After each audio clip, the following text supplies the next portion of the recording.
The Lakers lose. They're bounced from the playoffs after getting beat in 5 games by Minnesota. Mark Williams took notice. Could they have used Mark Williams? We'll talk about it with our friend, Nata Edwards, today, Locked On Hornets.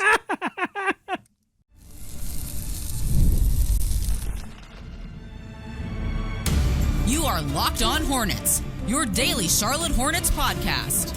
Part of the Locked On Podcast Network, your team every day. In a minute, cuz we live.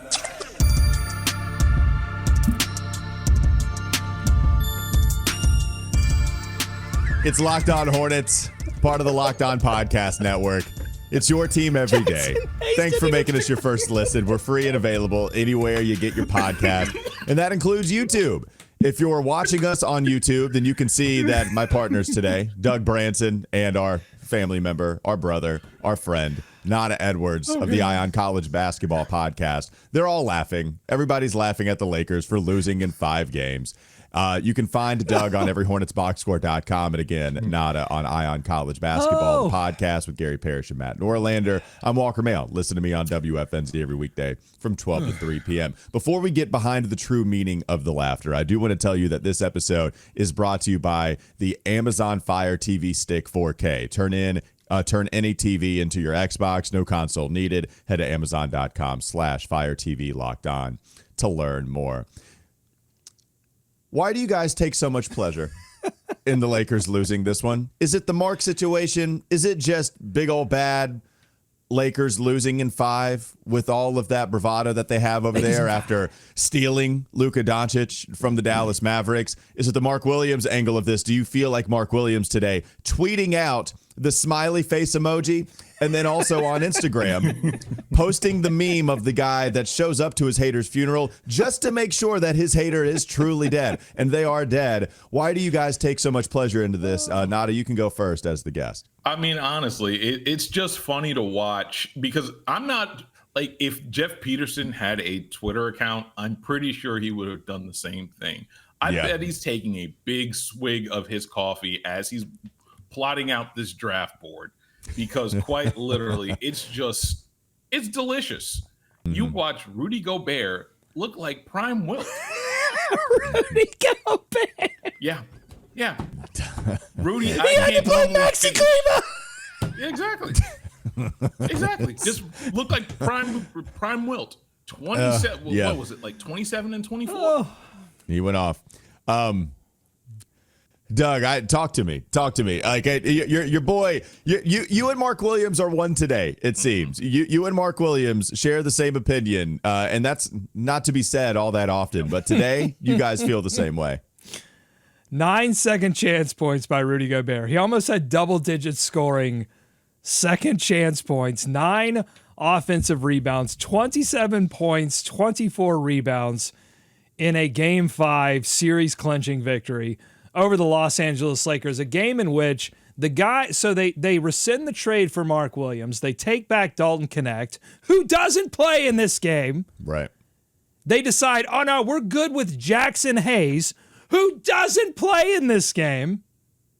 And they try to throw Maxi Kleber in there, who they got from the Luka Doncic trade, for 4 minutes and 57 seconds. It's perfect. It's perfect because of the Mark Williams situation, and also secretly my UNC fandom is going to show here, watching JJ Redick flounder, just to not have an answer, sweating, trying to figure it out, weirdly walking away from a press conference. It's all beautiful. It's all perfect. Look, we don't get a lot of joys here right now in Hornets fandom, and I'm sure a few Lakers fans are going to show up in the comments and they'll go, you haven't won anything. You haven't done. That's fine, because this season you didn't win anything either, and you should have done the Mark Williams trade. You fools! You are fools! The Mark Williams thing, I wonder how many people are going to be talking about that today. Like, we've heard some people talking about it on national podcasts, on national shows. Hey, they decided not to go with the Mark Williams trade, which, by the way, something that we shouldn't just sweep under the rug. On the Zach Lowe show, when Zach Lowe was talking about it, Zach Lowe mentioned the Lakers changed their mind. I think the Lakers probably changed their mind. They said I think he said they backed out of the trade. Yeah, they backed out of it, right? So not literally, but said, yeah, they backed out of the trade instead of them actually finding something legitimately wrong in the physical with Mark Williams. They used it as a loophole in order to back out, which we expected for quite some time. And there had been hints to this. Even when we talked with Bobby Mark shortly after the trade was rescinded on Wesson Walker, he was dropping some Easter eggs there or breadcrumbs on the trail of Lakers backed out. But the thing was, it was like, no, it's not his back. Like, we can tell you this information. It's not a back injury thing. It's just there's something here that we don't necessarily like. But they didn't want to say it was a back injury, and they couldn't tell us what it truly was, but they just didn't want to tell us it was a back. It never made any sense, except for the fact that Mark had an injury history, but they never told us anything after that. It really did look like they got cold feet, and now it's kind of out in the open as we're months away from the trade being rescinded, and they refuse to play any center, and that's the story of this series. It's the big picture stuff is Luka and LeBron and all that, but in terms of could you have done something different? Yeah, maybe you could have done something different at the deadline by not rescinding the trade. I don't know if Mark Williams gets them to the next round. In fact, I would guess not. Probably doesn't get them to the next round. But it's fun to live in a world where he did make that big of a difference. And I love that Mark Williams is giving them the business on social media today with just a couple subtle tweets. Can I be honest, though? Like, if I'm Mark Williams, I didn't go far enough. Like, they did some significant damage to my reputation. They said I was damaged goods.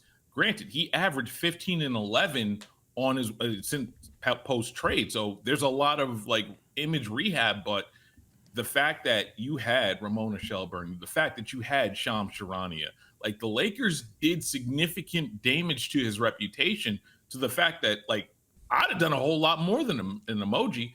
I might have fired up a live stream just like and said Lakers pack and left it and just gone a whole lot farther, because considering the damage they did to his reputation, you could make the case he didn't go far enough. Mm-hmm. Well, the last time that a Charlotte Hornet fired up a live stream, it didn't go very well. Oh my God. Don't put any paint on the walls, Mark. That if you would have put up a live stream, just don't put up any paint on the walls. So yeah, I think Mark Williams, I'm happy for him. I'm glad that he celebrated for all of the reasons that Nata just laid out there. And all I would say to Mark today is, now what? Because you're not going to truly get your vengeance unless you come out in this next season and just dominate physically, improve your game, help the Hornets beat the Lakers next season.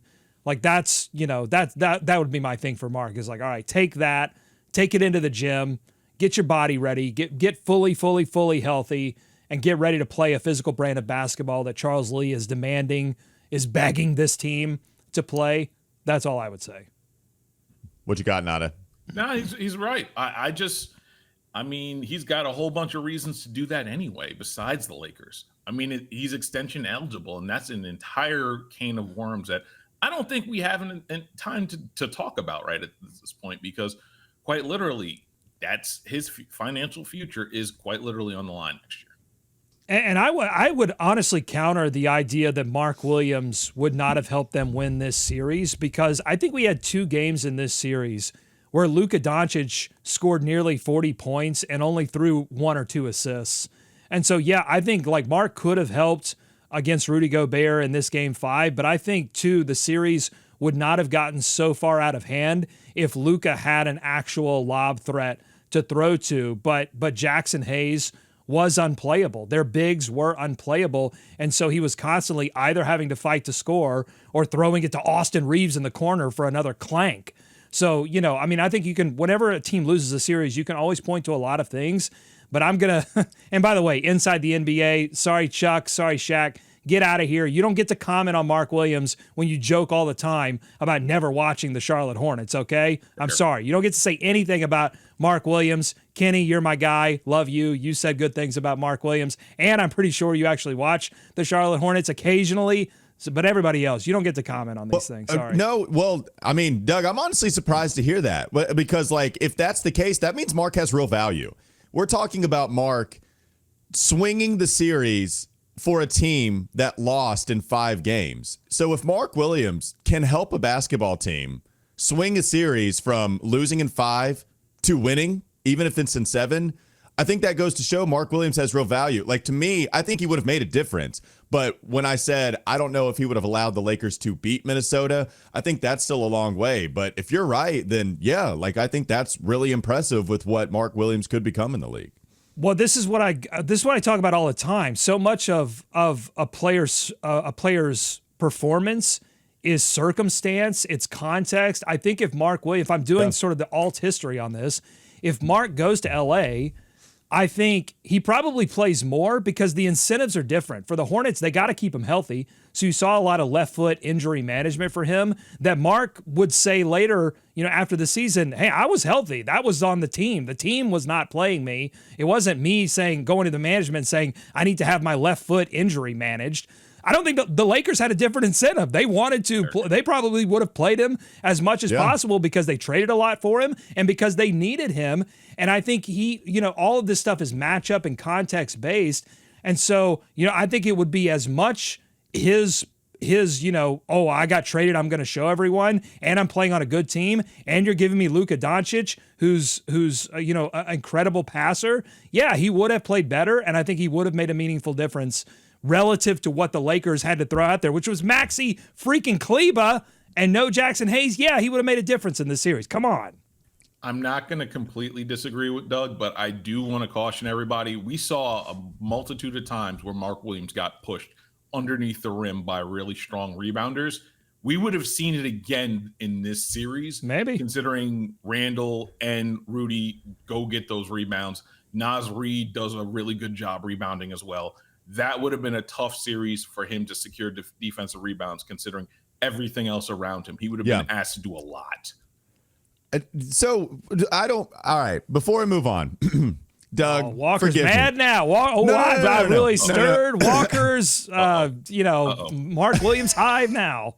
No. Not Mark Williams hive. I love you, Doug. I love you. Well, what happens though is, I don't want to play gotcha radio, but this is so Stu Gotts of you.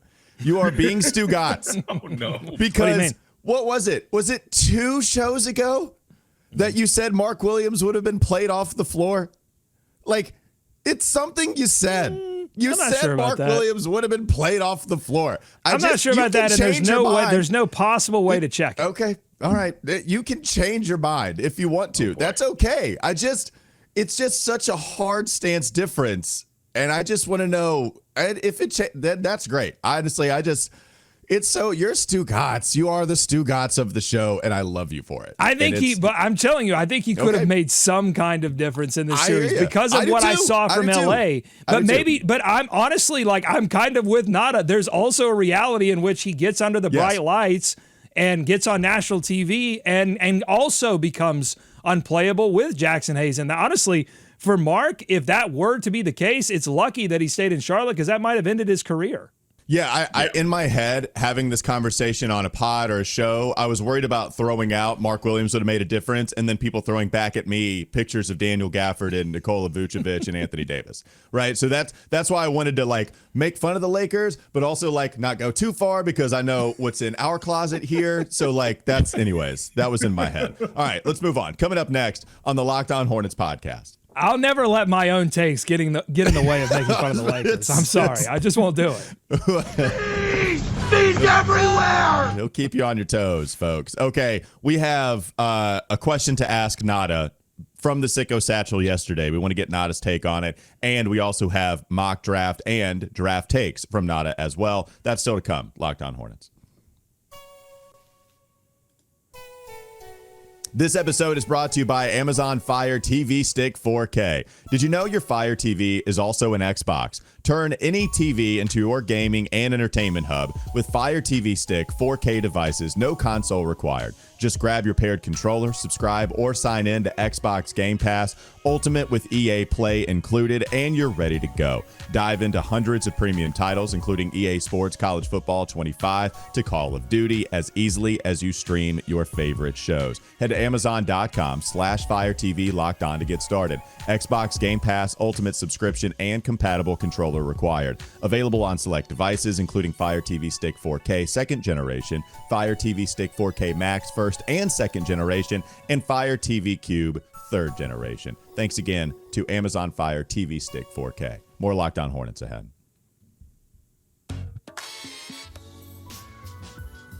Okay, we had a tough question yesterday with what we would do with the number 1 overall pick if the Hornets had it and Giannis was available and he was cool to come play with the Charlotte Hornets. So we got this question. Tell us how this was brought up, Doug, and tell us about the comments, too. How did the comments feel about our take, trading Cooper Flagg and a bunch of picks for Giannis and putting him in the purple and teal? I haven't done the official counts, but I feel like it's like I said 75-25 in favor of Giannis. As I take a look at this, I would say it's more like 50-50 Cooper versus Giannis, taking the first pick, taking the rookie and all that comes with that, and 8 years of contracts that would help the Hornets build whatever they want to build. But you've got other people like Sidekick HT commenting, MFs say they take Cooper are casuals. We're talking about the only player ever to have a 30-point, 20 rebound, 13 assists, 2 steal, 2 block game in the playoffs. Man averaged 33 points per game, 15 rebounds, 7 assists on 61% field goal shooting while being double and triple teamed all series. This man is legendary. Okay, so Nata, the question is to you. If the Hornets got the number 1 overall pick, would you trade it with all the other picks for Giannis Antetokounmpo? No, I'm not. Like, okay. I appreciate what Giannis does. Giannis is on the other side of 30. This is I'm preparing for the future. And then on top of that, I believe you'd be a second apron team if you did that? Like that's got to factor into all of the decisions that you make. After that, you trade all your picks, you become a second apron team, and you can't do any roster makeovers with any of that. So I would much rather build this organically, which I know is a much long way around, and people are going to call me a casual, and I completely understand, but scout with me for again, do the scouting I do, and then call me a casual. Thank you so much. Yeah. So, but regardless, I would say at this point, I don't think the Charlotte Hornets are in a position to where if they did trade for if they traded for Giannis, that they have the flexibility to move the pieces around to build the roster around him. And that's more of the problem I have than trading Cooper Flagg away at that point. The Hornets becoming a second apron team after spending God knows how long terrified of just being a salary cap team. That would be like LaMelo scoring 50 before he scored 40. That would be hilarious if they just went, it would be. You know what, fine, we'll go to the second apron. Yeah, I think the thing that helps you out is if you can do this for the typical all picks and pick swaps, then, because of the Stepien rule, you can't get rid of all your first round picks in a row. I know you have your 2 picks from Dallas and Miami. I feel like they have enough to where they could have they have enough picks to where they could trade for Giannis and then have some left over. No, you wouldn't have a bunch because that's what it takes to get Giannis, but you would still have some to take left over. But I do understand why you might not want to do this because it's risky. I get it. I think this is a risk worth taking. It's Giannis. Ultimately, if you don't trade a draft pick and a lot of picks for a guy that's only finished in the top 5 in the MVP race for the last 7-8 years, whatever it is, then you're just not doing it ever, right? It just kind of means you're never going to go after anybody. If the 30-year-old thing is a little scary, I get that, but so that means it just has to be perfect. You're doing it because I know you weren't even a fan really of doing it for Luka either, right, Nata? I wasn't a fan of doing it for Luka because of the whole out of shape thing that I truly believe. And in this series, stop me when he started getting by people that wasn't on the Minnesota Timberwolves coaching staff. There were conditioning issues. There are still conditioning issues. I would say this, if this was 27, 28, 28-year-old Giannis, I'm absolutely doing this for it. On the other side, 30, and on the other side of it, and then you still have to remake that roster, and you don't have very much because most likely the Dallas pick, which is probably a top 5 asset in the league right now, and then on top of that Miami pick, you're missing those. I'm not it's not Giannis. It's just the age, and then what else you have to do around it. Because at that point, you're probably trading at least one of LaMelo and or Brandon for that, and then building around Giannis becomes a lot harder with the roster that you do have right now. Yeah, if you had to trade LaMelo and Brandon, like that just you got to have a team ready to win right now for sure. If you do this with Giannis, then you got to have a team that would be ready to win immediately. So if you got rid of the pieces that weren't ready to win immediately, or that allowed you to do that, I should say, then yeah, that would be really tough. That'd be that would be but tough. it'd be really tough for Giannis to sell him on. Hey, you've got to change teams. The circumstances are pretty much going to be the same in that you have, average to below average talent around you, and we need you to carry. And the city has inferior beer stock. I mean, I love Charlotte beer, but you're not going to beat Milwaukee. Whoa. Okay? I'm sorry. Have you seen the breweries? And better food. Again, I love Charlotte, but Milwaukee, better food. If you like German food, better food, better beer. Come on. I mean, this is not a debate. Let's get out of here. Come on. Again, don't be Charlotte-pilled. I love Charlotte. Don't be Charlotte-pilled. I mean, Milwaukee doesn't have brisket though. It doesn't have Midwood Smokehouse. It's got cheese curds. That's about it. Yeah, you want cheese and you want German food. I need a little seasoning with my food, man. Like it's just we can drink a lot Salt and I'm with that. Seasoning. Have you seen all of the breweries here, Doug, or have you been in Nashville? I have. For too long? I lived there. I was, I'm sure there are more since then. I'm a huge fan of several of the breweries, but come on, there's a lot of them. Come on. There's more. All right, let's get some draft talk in. Coming up next on the Locked On Hornets podcast. I love you, Charlotte. Bees everywhere! You've changed, man. You've changed. Oh, we got more mock drafts. We got more draft I'm not getting takes. many fans on this show, I'll tell you that. No, you're not. I don't think so at all, especially with the Charlotte take. Now you're turning against your hometown. Now you're turning against us. Doug is the Can't villain. accuse me of not being honest. You cannot accuse me of not being honest. We can't? Okay. Except for the Mark Williams stuff. Okay. All right. We got more nonsense coming up next.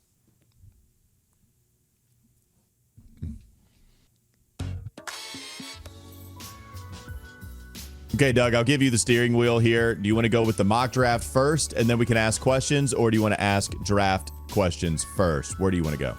We not only have a mock draft, but courtesy of Nata texting this to me and Hoops Hype, we have an aggregate mock draft. This is the mock draft of mock drafts. It takes all the mock drafts, puts it in a blender, and delivers like a mock draft margarita. It's from Hoops Hype. A Macarita. A Macarita. Thank you. Macarena. Mm-hmm.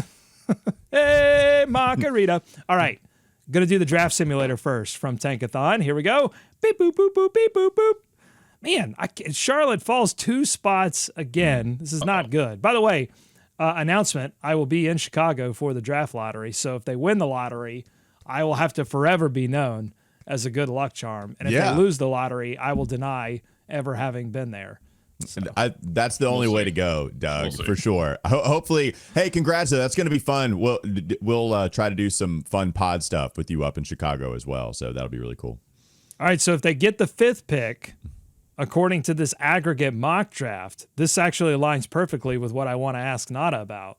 They would be in line to select Tre Johnson, guard wing, freshman out of Texas, 6'5". This is his best rank, 5th. His worst rank is 9th.